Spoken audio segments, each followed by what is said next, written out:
కాంగ్రెస్ సర్కార్ వచ్చేసింది, government form చేసింది. నువ్వు సక్కనోని ఓ వాళ్ళు ఉంటేనే నీకు యాక్టివ్. వాళ్ళ వ్యవహార శైలి కానీ, ఎస్ పరిపాలనా విధానం కానీ మీరు మాత్రం చాలా కామ్గా, కంపోజ్డ్గా, ఇంకా జాగ్రత్తగా ఉంటుంది. స్పీచెస్కి లేదా అక్కడ మీరు మాట్లాడిన మాటలకి చాలా మంది అట్రాక్ట్ అయ్యారు జహీరాబాద్లో. నాకైతే ఫుల్ ఓప్ ఉంది మనకు వస్తుందని. చాలా నిదానంగా ఉన్నారంటే పర్లేదు, తొందరపడొద్దు అన్నారు. యూత్ ఎక్కువ మంది వచ్చారు అంటున్నారు కదా, యూత్ ఎట్లాంటి విషయాలు షేర్ చేసేవాళ్ళు మీరు? సో వాళ్ళు చాలా డిఫరెంట్గా కనిపిస్తోంది బీఆర్ఎస్తో పోల్చుకుంటే. తగు చర్య తీసుకోకపోతే వెళ్ళి కలిసి వచ్చినంత మాత్రాన లోపల ఒప్పందాలు జరిగాయని ఏమన్నా నమ్ముతున్నారా? ఫైల్స్ మాయమయ్యేవి ఇప్పుడు కాలిపోయినాయి. అంటే మనుషుల్ని కూడా లిక్కర్ స్కామ్ లో కవిత గారి విషయంలో ఎందుకు స్లో డౌన్ అయింది? రాష్ట్రం అప్పుల పాలైంది, వాళ్ళేమో మొత్తం. కానీ మీలో ఒక చేంజ్ కనిపిస్తోంది. కొందరు ఎదవలు నన్ను అడిగినారు కామెంట్ల రూపంలో, ఎక్కడో మిస్కమ్యూనికేషన్ జరిగింది,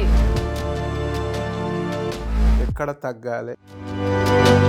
ఒక రకంగా అంతమందిని ఆ లెవెల్ ఆఫ్ మైండ్ సెట్ ఉన్న వాళ్ళని హ్యాండిల్ చేశారు కాబట్టి ఇదంతా మీకు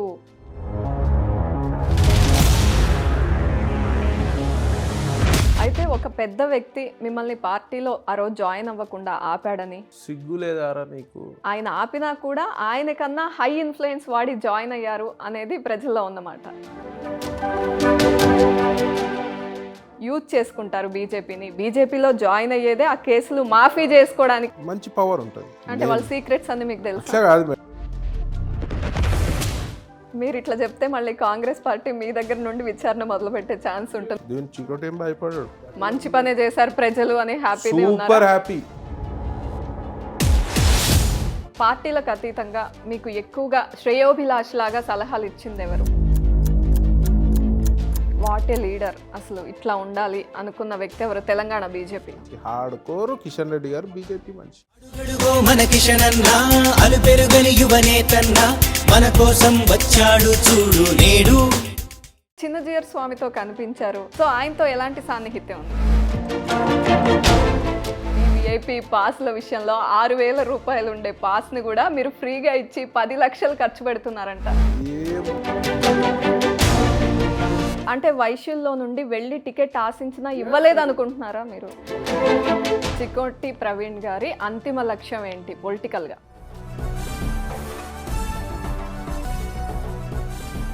కష్టాలు వచ్చిన రోజు నన్ను పిలవండి, నేను వచ్చి నిలబడతాను. నమస్తే చికోటి ప్రవీణ్ గారు. నమస్తే అండి, జై శ్రీరామ్. ఎస్, పూజ కూడా అయిపోయినట్టుంది. ఓం నమ శివాయ అంటారా, లేకపోతే శ్రీ వెంకటేశాయ నమః అనుకుంటారా? మార్నింగ్ లేవగానే ఏ రోజు ఏ దేవుడు ఉంటే ఆ రోజు అంతేనా? ఇవాళ ఓం వెంకటేశ్వరాయ నమః అనుకున్నారా? All right. కానీ డైలీ ఒక 500 టైమ్స్ మినిమం జై శ్రీరామ్ అంటాం. ఎంపీ టికెట్ కన్ఫర్మ్ అయిపోయినట్లేనా జహీరాబాద్ నుండి? ఏ నేషనల్ పార్టీలో టికెట్ కన్ఫర్మ్ చేయరు. సో మనం ఆడ వర్క్ చేయాలి.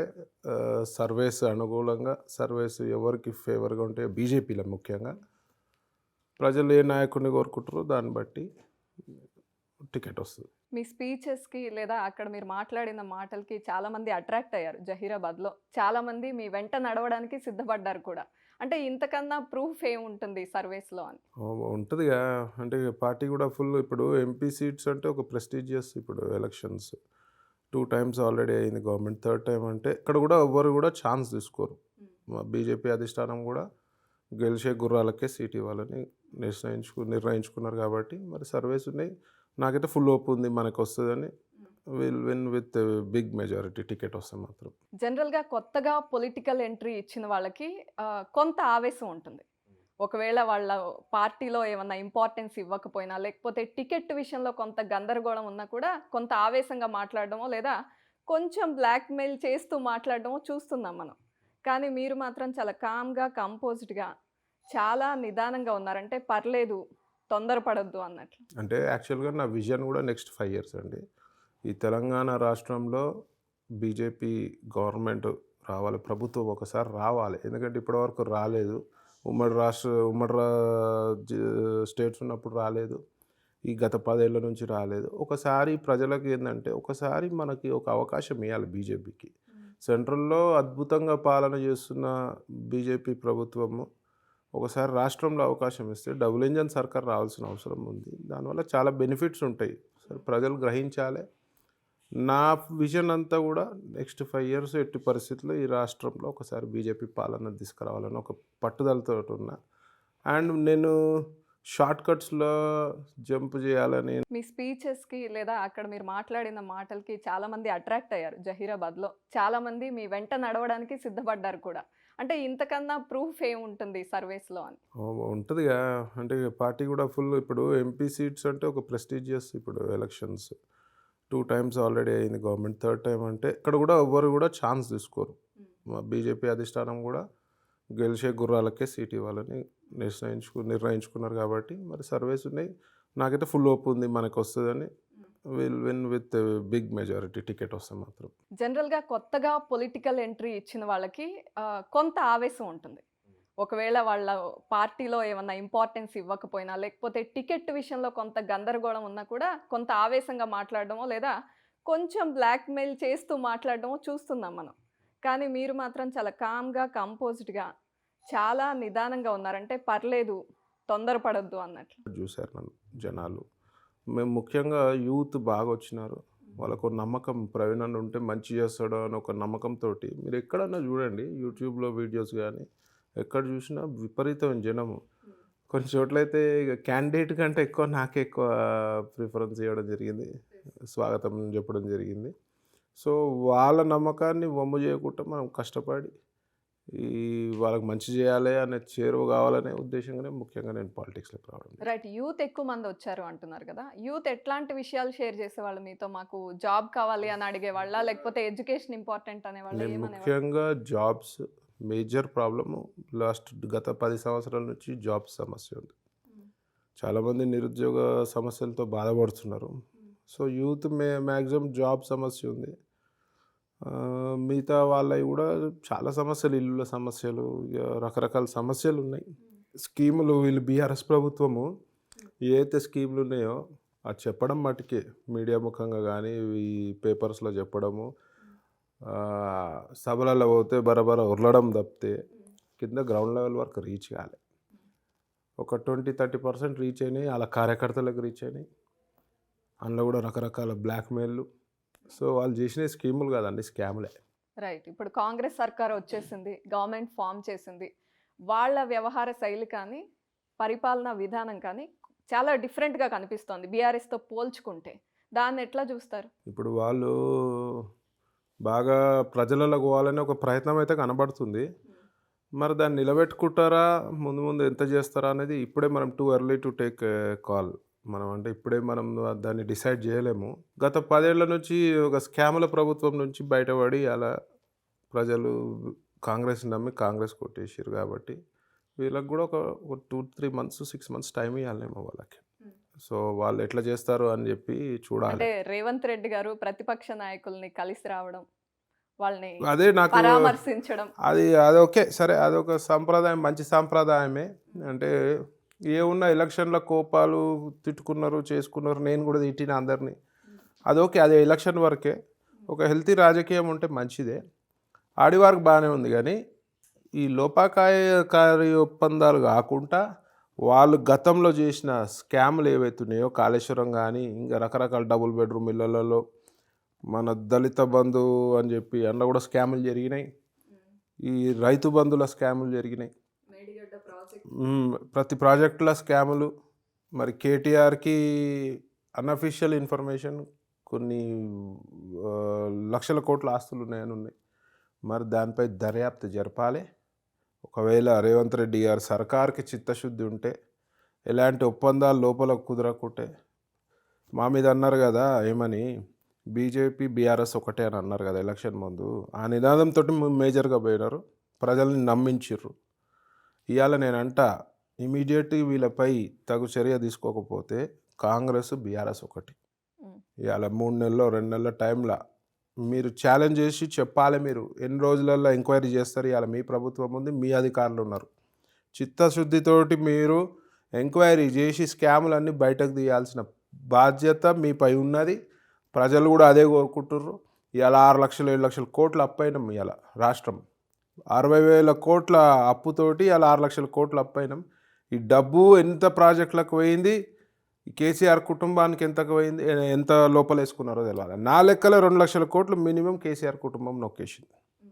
సో దీనిపై ఇమీడియట్గా రేవంత్ రెడ్డి సర్కార్ యాక్షన్ తీసుకోవాలి. ఒక కమిటీ వేయండి, ఒక రిటైర్డ్ జడ్జితోటో ఎవరితోటైనా కమిటీ వేయండి, వీళ్ళపై తగు చర్య తీసుకోవాలి. అప్పుడు కానీ కాంగ్రెస్ బీఆర్ఎస్ ఒకటి కాదని నమ్మం. లేకపోతే 100% వీళ్ళు లోపకాయ ఒప్పందం అయిందని చెప్పి మేము అనుకుంటాం. ఎందుకు అట్లా భావిస్తున్నారు? అంటే వెళ్ళి కలిసి వచ్చినంత మాత్రాన లోపల ఒప్పందాలు జరిగాయని ఏమన్నా నేనే నమ్ముతున్నారా? చెప్తున్నా, లేదు, హెల్దీ రాజకీయం, వెళ్ళి కలిసి రావడం, ఒక ప్రతిపక్ష నాయకుడు 10 ఏళ్ళు ముఖ్యమంత్రి, అది బాగానే ఉంది. ఇప్పటి వరకు ఏం మరి స్టేట్మెంట్స్ కూడా ఇవ్వలే కదండి మేము. మీరు ఎలక్షన్ ముందు ఏమన్నారు, వాని లోపలేస్తా వీని లోపలేస్తా, నేను ఊరుకోను, రేవంత్ రెడ్డి గారు అన్నారు కదా. మరి వాళ్ళు ఇప్పటివరకు ఏం చర్య తీసుకోరు. సరే, నేను ఇప్పుడే వాళ్ళు స్టేబుల్ కాలే గవర్నమెంట్, ఇంకా 2 మంత్స్ టైం తీసుకోండి. ఈ 2 నెలల్లో వాళ్ళు ఏమేమి చేయాలో అన్నీ సదరేసుకుంటారు. ఆల్రెడీ మీరు చూసిరు కదా, ఆఫీసులలోకి వెళ్ళి ఫైల్ ఎత్తుకపోయినారు, చూసిరు కదా మీరు. ఆల్రెడీ వాళ్ళు తప్పు చేసిరు కాబట్టి వాళ్ళు ఇంతకుముందు ఫైల్స్ మాయమయ్యేవి, ఇప్పుడు కాలిపోయినాయి. కాలిపోతాయి, మాయమైతే అవసరం పడితే మనుషులు, వాళ్ళు ఎంత రౌడీలు అంటే మనుషుల్ని కూడా గాయబ్ చేస్తారు, మనుషుల్ని కూడా చంపుతారు వాళ్ళు. సో మీరు ఒక కాషన్ లాగా ఒక అలర్ట్ ఇస్తున్నారు, ఎక్కువ టైం ఇవ్వద్దు, ఎక్కువ జాగ్రత్త టైం పడతారు ఇస్తే అని. మాత్రము ఏ ఆధారాలు లేకుండా మొత్తం జీరో చేసేస్తారు, వాళ్ళకి అంత క్యాపబిలిటీ ఉంది. సో ఇమీడియట్గా చర్య తీసుకోవాలి. మీరు ప్రజలకు చెప్పిర్రు మీరు ఎలక్షన్ ముందు ఏమని, నేను ఏది కూడా నేను సహించా, వాళ్ళతో కక్కిస్తా అని. కక్కించాల్సిన బాధ్యత రేవంత్ రెడ్డి గారిపై ఉన్నది.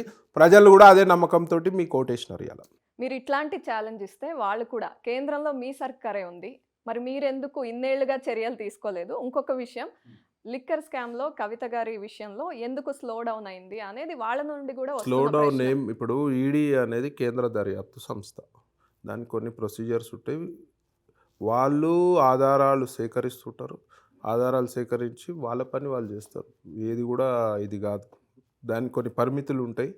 సో దాని ప్రకారం ఈడీ ఎంక్వైరీ జరుగుతుంది. ఈడీ అనేది ఇలా అతిపెద్ద దర్యాప్తు సంస్థ ఇవాళ.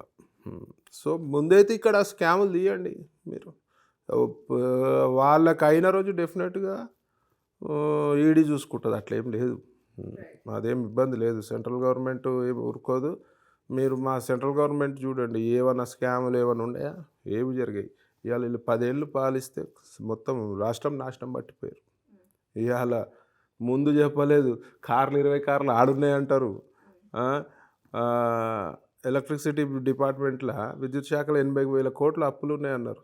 ముందే డిక్లేర్ చేయాలి కదా. రైట్. రాష్ట్రం అప్పుల పాలైంది, వాళ్ళేమో మొత్తం ల్యాండ్ల మీద ల్యాండ్లు, వేలు లక్షల ఎకరాలు వాళ్ళకు ల్యాండ్లు చెప్పాయి. దానిపై సమగ్ర విచారణ జరగాలి. అయితే ప్రతిపక్షంలో ఉంటూ మీరు బీజేపీ పార్టీలో ఉన్నారు కాబట్టి ఇవన్నీ లేవనెత్తుతారా అంశాలు? ప్రెస్ మీట్ పెట్టినప్పుడు కానీ లేదా మీ ఇంటర్వ్యూల్లో కానీ ఈ విషయం మీద పోరాడే ప్రయత్నం చేస్తారా? డెఫినెట్గా అండి, ఏ గవర్నమెంట్ తప్పు చేసినా ఒక ప్రతిపక్షంగా ప్రజల పక్షంగా మేము నిలబడతాం, ప్రజల తరఫున మేము క్వశ్చన్ చేస్తాం. సో దానికి జవాబు చెప్పాల్సిన బాధ్యత వాళ్ళపై ఉన్నది, డెఫినెట్గా ఉన్నది. ఎవరైనా రేపు మా అమ్మని కూడా ఎవరైనా వచ్చి క్వశ్చన్ చేస్తే డెఫినెట్గా మేము ఆన్సర్ చేయాలి. We are into public life now. Chikoti Praveen garu రాజకీయాల్లోకి రాకముందు అంటే మీ మాట కాస్త దురుసుగా ఉండేది, కొంచెం లెక్కలేనితనంగా, అవును నేను ఇంతే, నా స్టైల్ ఇంతే, నేను ఇలాగే మాట్లాడతానండి. కానీ మీలో ఒక చేంజ్ కనిపిస్తోంది, కంపోజ్డ్గా మాట్లాడుతున్నారు, కొంచెం పాలిష్డ్గా మాట్లాడుతున్నారు. పాలిష్డ్ అంటే సిచ్యువేషన్ బట్టి మారాలి. చికోటి యాటిట్యూడ్ ఎప్పుడు మారదు, చికోటి ఎవడికి భయపడాడు, పద్ధతిగా మాట్లాడతాడు. చికోటి ఎప్పుడు కూడా లూజ్ టాక్ చేయలే, బ్యాలెన్స్ అవుట్ అయ్యి మాట్లాడలే. మీరు ఇప్పుడు నేను కొన్ని 100 ఇంటర్వ్యూలు ఇచ్చిన, నేను డీప్ ట్రబుల్ ఉన్నప్పుడు ఒక మీడియా ఇట్లా చుట్టుముట్టేసినప్పుడు నేను ఎక్కడ కూడా బ్యాలెన్స్ తప్పి మాట్లాడినా, ఎవరన్నా నొప్పించి మాట్లాడినా. ఆ బ్యాలెన్స్ తప్పలేదు కాబట్టే ఆహ్వానం పలికినప్పుడు జాయిన్ అవ్వలేకపోయినప్పుడు మీరు సంయమనం పాటించారు కాబట్టే మళ్ళీ అక్కడ గెలిచారా? 100%. ఇవాళ హిందుత్వం కోసం నేను బీజేపీ పార్టీలో జాయిన్ అయినా. కొందరు ఎదవలు నన్ను అడిగినారు, సిగ్గు లేదారా నీకు కామెంట్ల రూపంలో. ఇవాళ ఈ మురుగే కుక్కలు నన్ను అడిగినాయి మేడం, ఏమనంటే సిగ్గు అనిపించలేదా నేను పార్టీలోకి తీసుకోలేదు. ఆడ ఒక చిన్న మిస్కమ్యూనికేషన్ వచ్చింది, దాన్ని క్లారిఫై చేసుకొని నేను పార్టీలో మళ్ళీ జాయిన్ అయినా. వాళ్ళు పిలిచినారు నన్ను హ్యాపీగా. సో నేనెందుకు సిగ్గుపడాలి? ఇవాళ ఈ దేశం కోసం నేను బీజేపీ పార్టీలో జాయిన్ అయినా. నేను సిగ్గుపడాల్సిన అవసరం లేదు. నా ధర్మంని కాపాడుకోనికి బీజేపీ పార్టీలో జాయిన్ అయినా. నా గుళ్ళని, నా గోవుని కాపాడుకోనికి జాయిన్ అయినా. ఇవాళ మోదీ గారిని చూస్తే మనం గర్వపడాల్సిన పరిస్థితి ఇవాళ. ఇవాళ ప్రపంచంలో భారతదేశానికి ఒక ప్రత్యేకమైన గుర్తింపు మోదీ గారు తెచ్చిర్రు ఇవాళ. ఇవాళ చైనా, పాకిస్తాన్, బంగ్లాదేశ్ వాళ్ళు కుట్రలు వంతనే ఉంటారు భారతదేశంపై. వాళ్ళు ఇవాళ ఇటు చూడాలంటే భయపడే పరిస్థితి only because of the great Modi గారు. సో నేను ఆ పార్టీలో జాయిన్ అయితే నాకెందుకు సిగ్గండి? మీరు సిగ్గుపడాలి, మీరు సిగ్గుపడాలి. మమ్మల్ని విమర్శించే, బీజేపీని విమర్శించేటోడు ఎవడైనా సిగ్గుపడాలి. మోదీ ముందర తల దించుకొని మీరు బతకాల్సిన పరిస్థితి ఇవ్వాలి. కరెక్టా? రైట్. అయితే ఆ రోజు ఆహ్వానం సరిగ్గా ఏదైతే జరగలేదో ఆ రోజు కూడా మీరు ఎక్కడా సహనం కోల్పోలేదు. అక్కడ కూడా మీరు కార్యకర్తలకు కానీ మీ అభిమానులకు కానీ పిలుపునిచ్చారు. ఎక్కడో మిస్కమ్యూనికేషన్ జరిగింది, అందరూ సంయమనం పాటించండి అని చెప్పి. చికోటికి నాకు ఒక గాడ్ గిఫ్ట్ ఏంటంటే ఎక్కడ తగ్గాలి, ఎక్కడ ముందరికి వెళ్ళాలో తెలుసు. నా బిజినెస్ నేర్పించిందో. మా బిజినెస్లో డిసిప్లిన్ ఇంపార్టెంట్. క్యాసినో బిజినెస్ అంటే అందరు ఏదో రాంగ్ ఒపీనియన్లు ఉండే కదా చాలా మటుకు. మా బిజినెస్లో డిసిప్లిన్, కమిట్మెంట్, వాల్యూ ఇంపార్టెంట్. ఎట్లాంటి డిసిప్లిన్? ఎనీథింగ్ పద్ధతిగా ఉండాలి, ఎవరితో ఎట్లా బిహేవ్ చేయాలి. మా దగ్గర అంత రాక్షసులు వస్తారు. మా బిజినెస్లో వచ్చేటోళ్ళు అంతా different mentality, different mind set through out world వస్తారు మేడం. రాక్షసులు వస్తారు. సో వాళ్ళని హ్యాండిల్ చేయాలి ఒక ప్రాపర్ వేలో, బిజినెస్ పర్సన్గా హ్యాండిల్ చేయాలి. ఒక రకంగా అంతమందిని ఆ లెవెల్ ఆఫ్ మైండ్ సెట్ ఉన్న వాళ్ళని హ్యాండిల్ చేశారు కాబట్టి ఇదంతా మీకు. మాఫియా ఇన్వాల్వ్మెంట్ ఉంటుంది, గుండాలు ఉంటారు, రౌడీలు ఉంటారు, మంచోళ్ళు ఉంటారు, చెడ్డోళ్ళు ఉంటారు, బ్యూరోక్రాట్స్ వస్తారు, పోలీస్ ఆఫీసర్స్ వస్తారు, పొలిటీషియన్స్ వస్తారు, ఆడోళ్ళు వస్తారు, ఆడనికి different mindset of people వస్తారు. ఆడ చూసినాక పెద్ద అదేం అనిపించదు నాకు. ఆ రోజు జరిగిన దానికి మనం బ్యాలెన్స్ తప్పి, ఇప్పుడు నేను ఒక క్రమశిక్షణ కలిగిన పార్టీలో జాయిన్ అవ్వాలని కోరుకున్నా. భారతదేశంలో ఒక క్రమశిక్షణ కలిగిన పార్టీ ఏది ఉందంటే బీజేపీ పార్టీ. అందులో జాయిన్ అవ్వాలనుకొని నేనే ఆడ పోయి రచ్చ చేస్తే ఇంకా పార్టీకి మనం ఇచ్చే విలువ, బేసిక్ విలువ ఏముంటుంది మేడం? ఆ రోజు నేను గిట గొడవ చేసిన అంటే గొడవ అయిపోద్ది. అది పెద్ద హీరోయిజం కాదు. అది గొడవ చేసింది అనుకో ఆ రోజు ఏమవుతుంది మేడం? మీడియాలో చికోటి గుండా, చికోటి రౌడీ వద్దంటే అందుకే మంచి పని చేసిర్రు, తీసుకోలేదు, వాడు వచ్చి గొడవ చేసిండని ఒక 100 నోర్లకు అవకాశం ఇచ్చినట్టు. నేను అవకాశం ఇవ్వను. సో అక్కడ బ్యాలెన్స్ తప్పకుండా మనసులో బాధ అనగొట్టుకొని, సరే ఏ పార్టీ అయితే నాకు డిస్టర్బెన్స్ ఇచ్చిందో అందులో జాయిన్ అయ్యి చూపిస్తాను, ఛాలెంజ్ చేసి జాయిన్ అయ్యి. రైట్. అక్కడ మీరు పార్టీకి ఒక మచ్చ తీసుకురాలేదు, మీరు కూడా సహనం కోల్పోలేదు. అయితే మీకు ఆ టైంలో ఎట్లాంటి ఫోన్స్ వచ్చాయంటే నాయకుల నుండి కానీ, అదర్ పార్టీస్ నుండి కానీ, బీజేపీలో ఉన్న నాయకుల దగ్గర నుండి కానీ? నాకు డెఫినెట్గా ఫోన్ వచ్చింది. ఒక పెద్ద నాయకుడు ఉన్నాడు బీజేపీలో, పేరొద్దు, నువ్వు మొత్తం పార్టీ ఆఫీస్ని డ్యామేజ్ చేసేస్తావు అనుకున్నా. ఇంకా పెద్ద భాష మాట్లాడాడు. ఒక ఎమ్మెల్యే క్యాండిడేట్ అనుకోండి అన్నాడు. నేను ఆ పొరపాటు చేయను. ప్రజలు కూడా అదే ఎక్స్పెక్ట్ చేశారు. చికోటికి ఆ అగ్రెషన్ ఎక్కువ, ఏదో పెద్ద గొడవ అయిపోద్ది, పోలీసు వాళ్ళు ఫుల్ వచ్చేసారు. ఏమవుతారు, 5,000 10,000 మంది మేము ఉంటారు. కానీ ఆడనే బ్యాలెన్స్ తప్పనందుకు ఇవాళ మంచి పేరు వచ్చింది మేడం. ఆడ బ్యాలెన్స్ తప్పితే ఇంకా చెప్తున్నాం కదా, గుండా రౌడీ, అందుకే మేము తీసుకోలేదు. వేరే పార్టీలు కూడా సానుభూతి, కాంగ్రెస్ కానీ బీఆర్ఎస్ కానీ సానుభూతి వివరిస్తారు, ఏమనే పార్టీ ఆఫీస్పై దాడి చేస్తారా అని చెప్పి. సో మాకు అట్లాంటి ఉద్దేశం ఉండదు. మనం నేను మా వచ్చిన అభిమానుల కార్యకర్తలకు చెప్పిన, మనం వచ్చేదే క్రమశిక్షణ గల పార్టీకి. మనం క్రమశిక్షణతో ప్రతి ఒక్కరు బయట అవ్వాలి. నా అభిమానులు, కార్యకర్తలు గుండెల నిండా బాధతోటి కామ్గా వెళ్ళిపోయారు. ఎవరు కూడా న్యూస్ చేయలేదు. అంటే నేను ఒక 10,000 మందిని నేను నా కంట్రోల్ చేయగలుగుతాను. అంత నమ్మకం ఉంది ప్రజలలో, అంత ఇష్టం ప్రవీణ్ అన్న అంటే.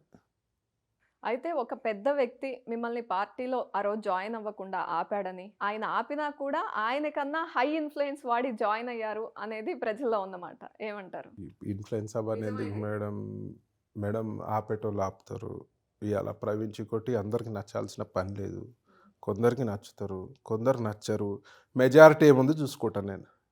నా మార్క్ లిస్టు నేను చూసుకుంటా. పాస్ అయినామా, ఫెయిల్ అయినామా జనాలలా. ఇవాళ నాకు తెలిసి 70-80% జనాలకి, ప్రజలకి ఇష్టం చికోటి అని అంటే. 20% కుక్కలు ఎట్లయినా ఉంటాయి కదా, ఇష్టపడని కుక్కలు, పట్టించుకోవాల్సిన పని లేదు. వాళ్ళు ఉంటే నేను ఇంకా యాక్టివ్గా ఉంటా, ఇంకా జాగ్రత్తగా ఉంటా, ఇంకా గట్టిగా కసితోటి పని చేస్తా. ఎవరైతే ఆపిర్రో ఆపలేదో ఎవరైతే నాకు అడ్డుపడరో ఇబ్బంది ఏం లేదు madam. 1 fine day they will come and wait near my house. Praveen అన్న ఎస్ అపాయింట్మెంట్ కావాలి సార్ అని చెప్పి ఆ రోజులు కూడా వస్తాయి. రాజకీయం మీది నాది కాదు. ప్రజల బలం ఉన్నంతసేపు రాజకీయ నాయకుడికి ఏ డోకా లేదు. ఇవాళ నేను ఆ ప్రజల పక్షాన్ని నిలబడ్డా, ప్రజల బలం నాకుంది. రైట్. బీజేపీలో కన్సిస్టెంట్గా ఉండాలి, పోరాడాలి అని గట్టిగా ఫిక్స్ అయి ఉన్నారు. Yes absolutely. రైట్. అయితే అదే విషయం జరిగినప్పుడు కొండా విశ్వేశ్వర్ రెడ్డి గారిని కొంతమంది ప్రశ్నలు అడిగారు. ఏం జరిగింది చికోటి ప్రవీణ్ గారి విషయంలో అంటే ఆయన చాలా బాగా రెస్పాండ్ అయ్యారు. ఆయన్ని ఆహ్వానించిన మాట చాలామంది నాయకులు ఆహ్వానించడం నిజమే, కానీ అఫీషియల్గా లెటర్ ఇవ్వలేదు. క్లియర్గా ఏం జరిగిందో నాకు తెలియదు, కానీ ఆయన రావడం మాకు ఇష్టమే. కాకపోతే ఎక్కడో ఒక చిన్న మిస్కమ్యూనికేషను, ఈడీకి సంబంధించిన కొన్ని కేసులు ఇవి ఉండడం వల్ల బీజేపీకి ఒక పేరుంది. ఈడీ కేసులు లేకపోతే ఏమైనా కేసెస్ దాడి జరిగినప్పుడు అవి వాషింగ్ పౌడర్ నిర్మా అనడానికి యూజ్ చేసుకుంటారు బీజేపీని. బీజేపీలో జాయిన్ అయ్యేదే ఆ కేసులు మాఫీ చేసుకోవడానికి అని ఉంది, ఆ మచ్చ రాకుండా ఉండడానికి అని ఆయన చెప్పారు. అదే కానీ నా విషయంలో ఈడీ కేసు అయిన 1.5 ఇయర్కి నేను బీజేపీ పార్టీలో జాయిన్ అయినా. ఈడీ కేసుల గురించి జాయిన్ అయితే 3 నెలలకు 4 నెలలకు 5 నెలలకు నాకు విపరీతమైన ప్రజల నుంచి ప్రెషర్ ఉంది, యూత్ నుంచి. నువ్వు పార్టీ రావాలి, నువ్వు పార్టీలో ఉండాలి. ఈ మధ్యలో మీరు ఒకటి చెప్తా వినండి.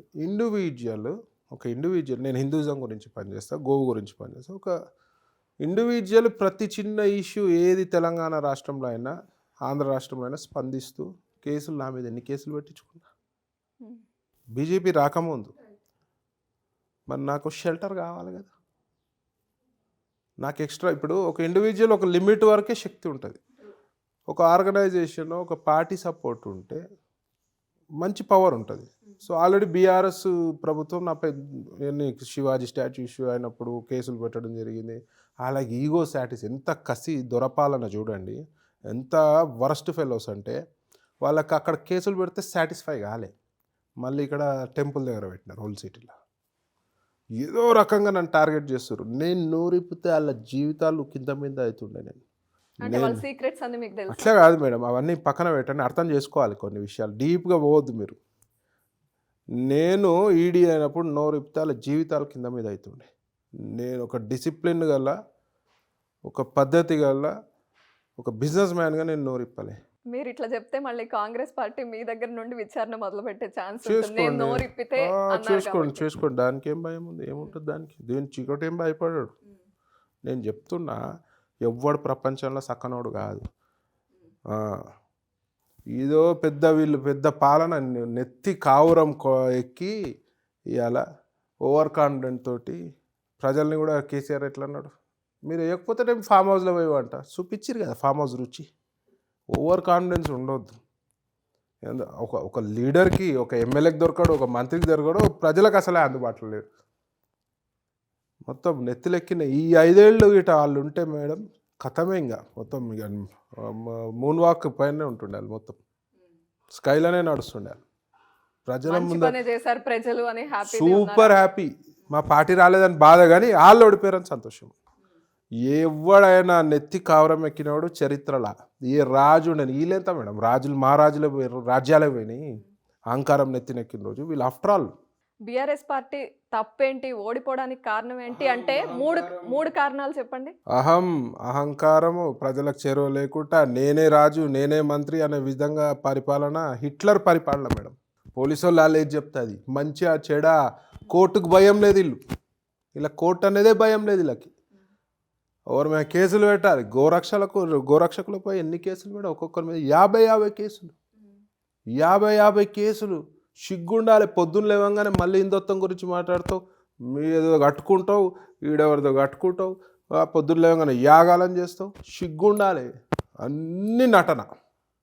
ఇవాళ నేను ఎలక్షన్ ముందు చెప్పిన, వీడికి ఈ కుటుంబానికి గోశాపం తగులుతుంది, గోహత్యలు విపరీతంగా జరిగినాయి, గోవధ విపరీతంగా జరిగింది, గోశాపము 100% కేసీఆర్ కుటుంబానికి తగులుతుంది అని చెప్పిన. సంక నాకిపోయినారు. ఇవాళ గో గురించి మాట్లాడితే రక్తం ఉడుకుతుంది. ఘోరం. ఓల్డ్ సిటీలో చంద్రాయణ గట్టలో రోడ్డుపై నరికిండ్రు మేడం. మొన్న నేను ఫోన్ చేసి పోలీసు వాళ్ళకి చెప్తే పట్టించుకునే నాదుడు లేడు. ఎన్ని మంత్స్ అయిందండి జరిగి? బక్రీద్, లాస్ట్ బక్రీద్ గట్టిగా మేము టీములు తీసుకొని తిరిగి అంటే మీలాంటి వాళ్ళ కంప్లైంట్‌కే రెస్పాండ్ అవ్వకపోతే, అంటే మీలాగా అంత influenced as person as call వాడు చేస్తే ఇంకేమన్నాడు ఎస్ఐ నువ్వు సక్కనోనివే నేనేం సక్కనోని కాదురా ఆడి సంగతి తెలుస్తా madam I know his name everything వాడిని వదిలే వాడిని రైట్. ఆంధ్రాలో అక్కడ లోకేష్ గారు రెడ్ బుక్ అని తయారు చేశారు. అలాగే 100% ఇక్కడ మేడం తయారు నేనేమన్నా చేశారా? యాజ్ పర్ రూల్ నువ్వు హిందూ పుట్ కాబట్టి గోవును చంపుతుంటే ఒక మనిషిగా నీకైతే రెస్పాన్సిబిలిటీ ఉండాలి. సరే నువ్వు హిందూ ముస్లిం ఇడ పోలీసు వాళ్ళకి భేదం లేదు, సరే ఓకే ఆడి వరకు ఓకే బాగానే ఉంది. సుప్రీంకోర్టు ఆర్డర్స్ ఉన్నాయి గోవుని చంపొద్దని. నీ డ్యూటీ నువ్వు చక్కగా చేయరా, చేయాలి కదా. రోడ్డు మీద యథేచ్ఛగా నరుకుతుంటే పట్టించుకునే నాదుడు లేడు. ఇక మహానుభావుడు కేటీఆర్ అయితే మీకు తెలుసు నాస్తికుడు కదా. అంటే నాస్తికుడుగా ఉండడం తప్పని మీరు భావిస్తున్నారా? ఎవరి అభిప్రాయాలు వాళ్ళవి, వాడేమని ఉండని. ఇలా ప్రజల మనోభావాలను గౌరవించాల్సిన పరిస్థితి ఉంది. అది హిందూ అయినా సరే గౌరవించాలి, ముస్లిం అయినా సరే గౌరవించాలి, క్రిస్టియన్ అయినా గౌరవించాలి. ఇలా రూల్ ఉన్నప్పుడు మీరు రూల్ ప్రకారం యాక్ట్ చేయండి. మీలాగే హిందుత్వం అనగానే, హిందూ ధర్మం అనగానే రాజా సింగ్ గారు ఎక్కువగా మనకు కనిపిస్తూ ఉంటారు. అయితే రాజా సింగ్ గారు మీరు కలిసిన సందర్భాలు ఉన్నాయి. ఆయన ఎలాంటి సపోర్ట్ చేస్తారు, మీతో ఎట్లా మాట్లాడతారు? అదే రాజాసింగ్ గారు నేను కలిసినప్పుడు హిందువులపై జరిగే దాడిని కానీ గోవుల గురించి కానీ మాట్లాడటం జరుగుతుంది. బీజేపీ రాజకీయం ఏం మాట్లాడరా? బీజేపీలో జరిగే రాజకీయాల గురించి అంటే మీకు ఎట్లాంటి సలహాలు ఏమైనా ఇస్తారా? ఆయన సీనియర్ కదా పొలిటికల్గా. కరెక్టే కానీ అంత సలహాలు ఇస్తారు. అంత టైం ఏడు ఉంటుంది మేడం. మేమిద్దరం ఉన్నామంటే జనాలు ఉండనే ఉంటారు, ఆడ మాట్లాడుకొని ఇస్తారా? రాజకీయాల్లోకి వచ్చాక పార్టీలకు అతీతంగా మీకు ఎక్కువగా శ్రేయోభిలాష్ లాగా సలహాలు ఇచ్చింది ఎవరు? నాకు నా ఫ్రెండ్ మధుసూదన్ రెడ్డి అని ఉన్నాడు, నా థిక్ ఫ్రెండ్. ఆయన బాగా సలహాలు ఇస్తాడు, ఓపికతోటి ఉంటాడు, బాగా చాలా పేషెన్స్. సో బిట్ల మధుసూదన్ రెడ్డి నేను మా ఇద్దరు ఎక్కడ పోయినా ఈ పొలిటికల్గా ఆయన వెంబడి ఇద్దరం కలిసి వెళ్తాం. సో నాకు పేషెన్స్ ఎక్కువనే, ఆయనకి ఇంకా ఎక్కువ. ఆయన కూడా ఏంటన్నా నేను కోపం వస్తుంటే సరే ఆగన్న టెన్షన్ పడకుండా చెప్తాడు. జనరల్ నేను టెన్స్ అంత అనుభవించి వచ్చేసిన మన లైఫ్లో. Right. So is my good friend and is like my advisor అనుకో. బీజేపీలో ఎవరినైనా వాట్ ఏ లీడర్, అసలు ఇట్లా ఉండాలి అనుకున్న వ్యక్తి ఎవరు తెలంగాణ బీజేపీలో? తెలంగాణ బీజేపీలో నాకు కిషన్ రెడ్డి, ఒక్కొక్కరికి ఒక్కొక్క అడ్వాంటేజ్. కిషన్ రెడ్డి గారు పార్టీని నమ్మిన మనిషి. పార్టీని ఎవరన్నా బీజేపీని ఎవరన్నా ఏమన్నా అంటే అట్లా రెడ్ అయిపోతాడు కిషన్ రెడ్డి గారు.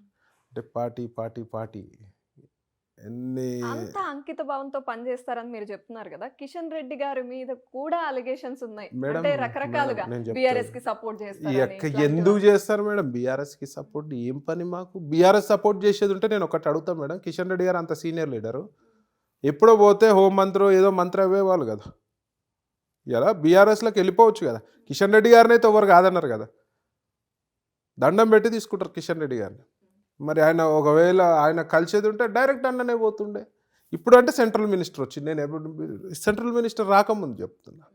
ఒకవేళ కిషన్ రెడ్డి గారికి అధికార దాహం ఉందనుకోండి, పార్టీలో బీఆర్ఎస్లోకి పోతుండే, కాంగ్రెస్లోకి పోతుండే. కాంగ్రెస్లో పోతే ముఖ్యమంత్రి క్యాండిడేట్ ఈజీగా అనౌన్స్ చేస్తారు ఆయనని.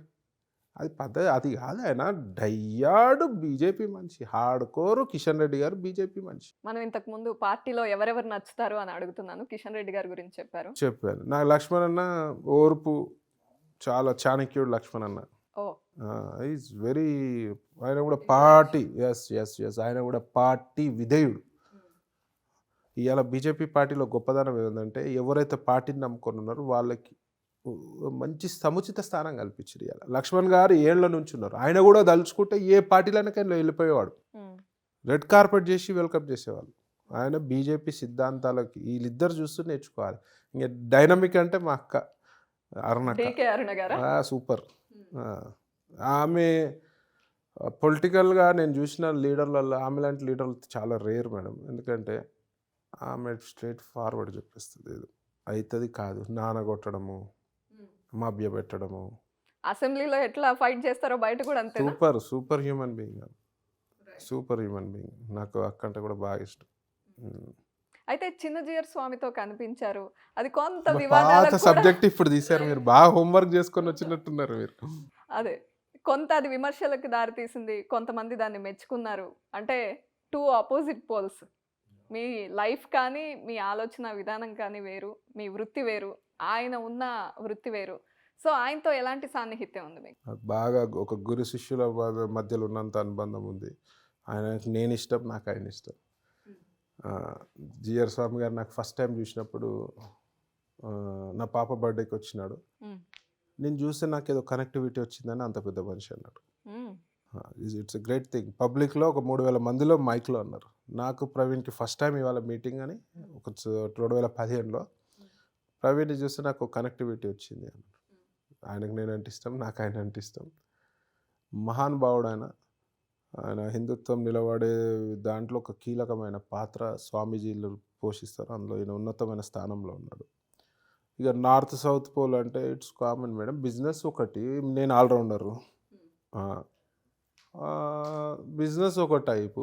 మరి నాకు మంది అలవాట్లేదు. మా ఫీల్డ్లో పొద్దున్న లేవగానే కసినోస్లో ఇక తాగేటోడు తాగుతుంటాడు, ఆడేటోడు ఆడుతుంటాడు. మంది అలవాట్లేదు. అంటే ఒక్కొక్కరికి ఒకటి ఉండదు. That is a business. అది డిఫరెంట్ బిజినెస్. వ్యక్తిగతంగా వచ్చే వరకు చికోటి ప్రవీణ్ జంతు సేవకుడు, జంతు ప్రేమికుడు, ప్రకృతి ప్రేమికుడు, ప్రకృతి సేవకుడు. గుళ్ళు, గోపురాలు, దానాలు, ధర్మాలు, హాస్పిటల్ ఇబ్బంది అయితే ఎవరికి ఏ ఇబ్బంది అయినా ఇంటికి డోర్ కొట్టినాడు ఇంతవరకు ఖాళీ చేతులతో పోయింది లేదు. అంటే ఒక రీజనబుల్గా ఉండే నేను చేస్తా. ఇక అత్యాశపడి వస్తే నేను దగ్గర కూడా రాని.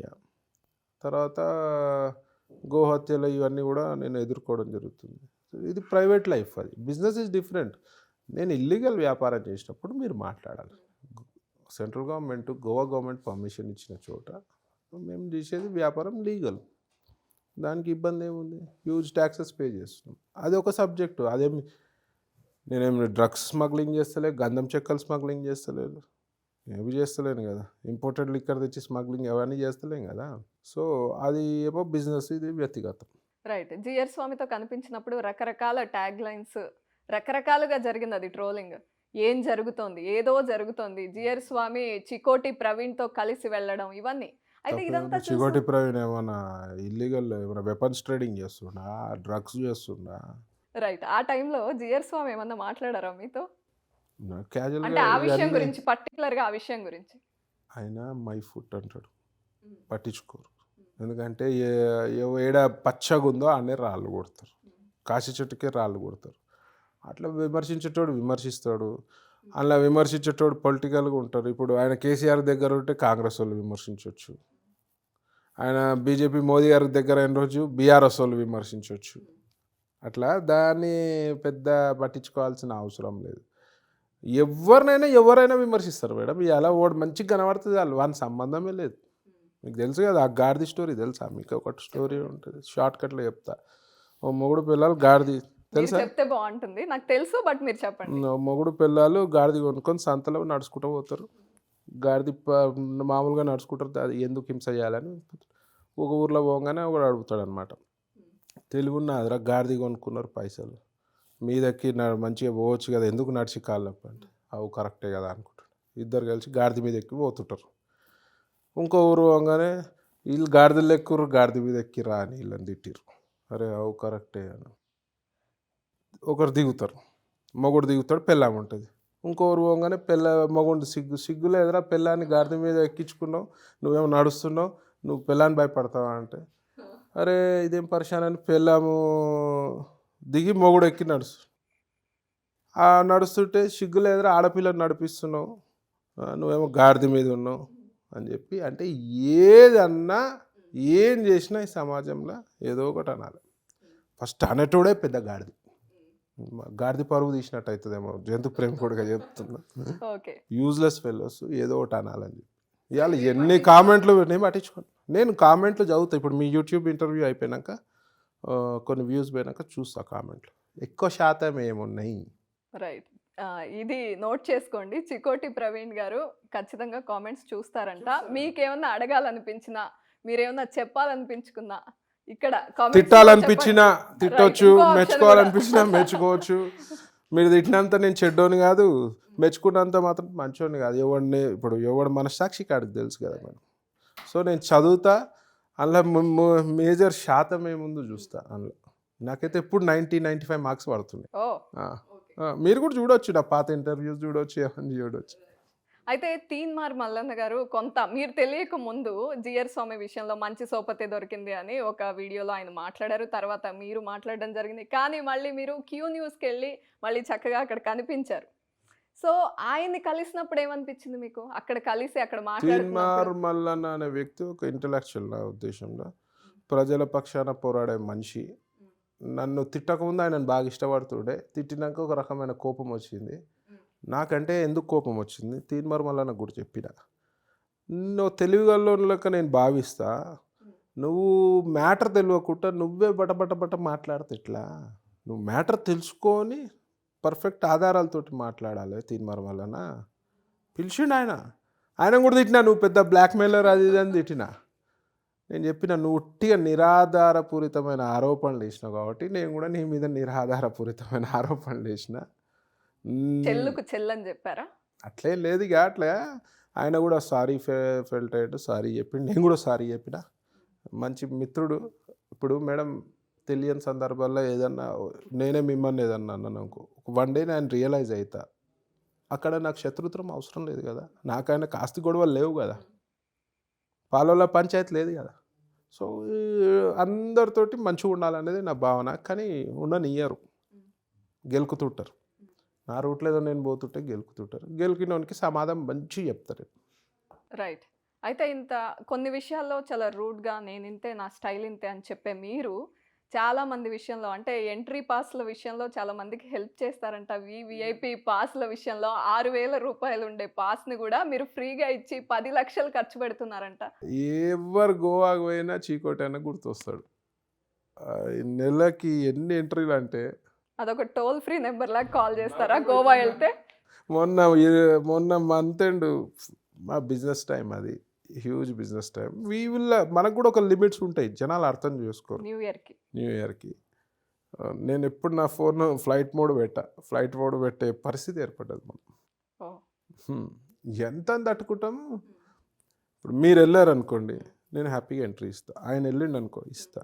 ఆయన ఫ్రెండ్ నేను ప్రవీణ్ చికోటి గొప్ప నాకు దగ్గర అని చెప్పుకోనికి నాకు బొక్కెడతా అంటే ఎట్లా అవుద్ది మేడం? ఇస్తుంటాము, ఇంపార్టెన్స్ బట్టి ఎంట్రీలు ఇస్తాం. వద్దురా నాయన పోకుండానే చెప్తాను నేను, Goa it's not a place, మీరు పోండి తిని తాగి ఎంజాయ్ చేయండి కానీ డబ్బులు ఆడొద్దు అని ప్రతి ఇంటర్వ్యూలు చెప్తా. కానీ జనాలు ఇంటర్వ్యూగా మిమ్మల్ని బాగా పాపులర్ చేసిన గుడివాడ మళ్ళీ పిలుస్తుందా? అంటే సంక్రాంతి వచ్చేస్తుంది, రేపు వెళ్తున్నా నేను గుడివాడ. వెళ్తున్నారా? ఇవాళ నైట్ విజయవాడ వెళ్ళి రేపు గుడివాడ హిందూ సమ్మేళనం ఉంది. ఓకే. ఇవాళ వెళ్తున్నా. ఇవాళ అంటే రేపు పొద్దున్న ఉంది సమ్మేళనం. సంక్రాంతికి వెళ్తా, సరదాగా వెళ్తా. కోడి పందాల్లో ఆడను, ఎందుకంటే వద్దని చెప్తారు నన్ను. నేను టెంపుల్స్కి వెళ్తా. ఓకే. నాకు ఇష్టమైన ఆడొద్దని చెప్తారా? ఆడొద్దని కాదు, బరిలోకి వెళ్ళొద్దు అంటారు. ఇప్పుడు ఇంక ఎలక్షన్ మూమెంట్ ఫుల్ హాట్ ఉంటుంది ఆడ. నేను వెళ్ళా అంటే ఇంక అంతే సంగతి. ఓకే. రైట్. అయితే మీ కమ్యూనిటీలో లీడర్స్ తక్కువ, వైశ్య కమ్యూనిటీలో లీడర్స్ తక్కువ ఉన్నారు. ఖచ్చితంగా మనలో కూడా చాలామంది టాలెంటెడ్ ఉన్నారు. ఆ బిజినెస్లు స్లోగా ఉండడం, లేకపోతే చాలామందికి హెల్ప్ చేయడం వరకే ఆగకూడదు, మనం రాజకీయాల్లో కూడా స్ట్రాంగ్గా ఎదగాలి అనే ఒక దాంతో మీరు ఎక్కువ కష్టపడుతూ ఉంటారని విన్నాం. వాస్తవమా? కమ్యూనిటీలో కొన్ని ఏళ్ల నుంచి వైశ్యులని రాజకీయంగా తొక్కేస్తూనే ఉన్నారు. సో ఇలా మా లోపల మేమే ప్రక్షాళన చేసుకోవాలి. ఎందుకు మనము మారాలి? పోయి ఎవరి దగ్గర పోయి చేతులు కట్టుకొని ఒక మంత్రి దగ్గర పోయి నిలబడే పరిస్థితి ఎందుకు? ఇవాళ ఒక వైశ్య లీడర్, ఒక ఎమ్మెల్యే క్యాండిడేట్ నిలబడ్డాడు అనుకోండి, అందరు కమ్యూనిటీ వైపు పనిచేయండి. ఇవాళ ఒక్కడే ఒక ఎమ్మెల్యే ఉన్నాడు. ఇవాళ కాంగ్రెస్ పార్టీ అయితే ఒక సీట్ ఇవ్వలే వైశ్యులకి. అంటే ఫైనాన్షియల్లీ స్ట్రాంగ్ ఉన్న వైశ్య కమ్యూనిటీ ఇవాళ 7 to 8% రోషే గారు ఉండే, తర్వాత ఎవరున్నారు చెప్పండి? టీజీ వెంకటేష్ గారు, రోషే గారు. ఇప్పుడైతే ఒక టికెట్ కూడా ఇవ్వాలి కదండి. అనేది ఇవ్వాలి కదా. మీరు సమతుల న్యాయం చేయాలి కదా అన్ని కమ్యూనిటీస్కి, అన్ని కులాలకి. అంటే వైశ్యుల్లో నుండి వెళ్ళి టికెట్ ఆశించినా ఇవ్వలేదు అనుకుంటున్నారా మీరు? కాంగ్రెస్ ఇవ్వలేదు. నేను పేరు చెప్పా, చాలామంది అడిగినారు. కాంగ్రెస్లో, బీజేపీలో ఇచ్చారు, గెలిచినాడు ధన్పాల్ సూర్యనారాయణ గారు. అనేది ఏంటంటే ఇవాళ ఒక ట్యాక్సులలో కట్టేటోడు ఎవడన్నా హయ్యెస్ట్ ట్యాక్స్ పేరు ఉండే కమ్యూనిటీలు అంటే మేము కడతాం వైశ్యులలో. వైశ్యులు అంటే ఓన్లీ కిరాణా షాపులు కావు, బిల్డర్సు, పెద్ద పెద్ద మాల్స్, బిజినెస్లు, చాలా పెద్ద బిజినెస్లు ఉన్నాయి ఇవాళ. ఇవాళ అన్నీ కట్టినప్పుడు మాకు న్యాయం జరగట్లేదు. సరే, నేనైతే నా పర్టికులర్ వచ్చే వరకు నేను మతానికి ఫస్ట్ ప్రిఫరెన్స్, కులంకి సెకండ్ ప్రిఫరెన్స్. నాకు మతం ముఖ్యం, ఎందుకంటే మతం ప్రమాదంలో ఉంది. అండ్ దాని పరంగా నేను పుట్టిన వైశ్య కులం కాబట్టి దానికి గౌరవం ఇవ్వాలి అందరూ, దానికి సముచిత స్థానం కల్పించాలి. సో ఈడ లోపం మనదే ఉంది. నేను ఒకటే వైశ్య సోదరులందరికీ అందరం ఏకతాటిపై వద్దాం, పార్టీల్లో ఏదైనా పక్కకు పెట్టేసి ఏకతాటిపై వద్దాం, అందరం కలిసిమెలిసి పోరాటం చేస్తే ఇలా మనం మేజర్ సీట్స్, ఒకప్పుడు నాకు కరెక్ట్ లెక్కలు తెలివై, ఒకప్పుడు హయ్యెస్ట్ సీట్స్ వైశ్యాస్కుంటే, ఇలా హయ్యెస్ట్ సీట్స్ ఇవ్వమని అంటలేం మేము, మాకున్న పాపులేషన్ పర్సంటేజ్ ప్రకారం ఇవ్వండి, డబ్బులు పెట్టుకోగలుగుతాం. ఇవాళ వైశ్యులు అంటే అందరితోటి మంచిగా ఉంటారు, ఊర్లలో కానీ ఎక్కడ కానీ. ఇవాళ ఎగ్జాంపుల్ మిరియాల కూడా పోతే ఇవాళ మా పాపులేషన్ ఎక్కువ వైశ్యాస్ టికెటే లేదు. మరి తొక్కుతుర్రా తొక్కించుకుంటున్నావా అనేది మీరు ఆలోచించుకోవాలి, వైశ్యులు ఆలోచించుకోవాలి. ఇక తొక్కించుకునే రోజులు లేవు, ఇక తొక్కే రోజులే ఉన్నాయి. ఇక్కడ చికోటి కూడా వచ్చిండు ఒక ఆయన, సో దానికి ఏం భయం లేదు. తొక్కే రోజులు వైశ్య సోదరులందరూ కూడా రాజకీయంగా ఎదగాలి, ఏ పార్టీ నుంచి అయినా సరే పార్టీలకు అతీతంగా ఎదగాలని చెప్పి నేను మనం చేస్తాను. రైట్. చికోటి ప్రవీణ్ గారి అంతిమ లక్ష్యం ఏంటి పొలిటికల్గా? పొలిటికల్గా నేను చెప్తున్నా కదా, ప్రజలకి చేరువై ఉండి ఇవాళ ప్రజలకి ఏ సమస్య వచ్చినా చీకోట అన్నది రావాలి అని ఒకటి మొత్తం రాష్ట్రం అనుకోవాలి. ఏ ప్రాబ్లం వచ్చినా చీకోట అన్నది చెప్పాలి. సుఖం వస్తే నాకు దావత్లకు పిలవకండి, సుఖం వస్తే పిలవకండి, హ్యాపీ మెస్లో పిలవకండి, మీకు కష్టాలు వచ్చిన రోజు నన్ను పిలవండి, నేను వచ్చి నిలబడతాను. థ్యాంక్ యూ సో మచ్ అండి. థ్యాంక్ యూ అండి. All the best. Thank you very much.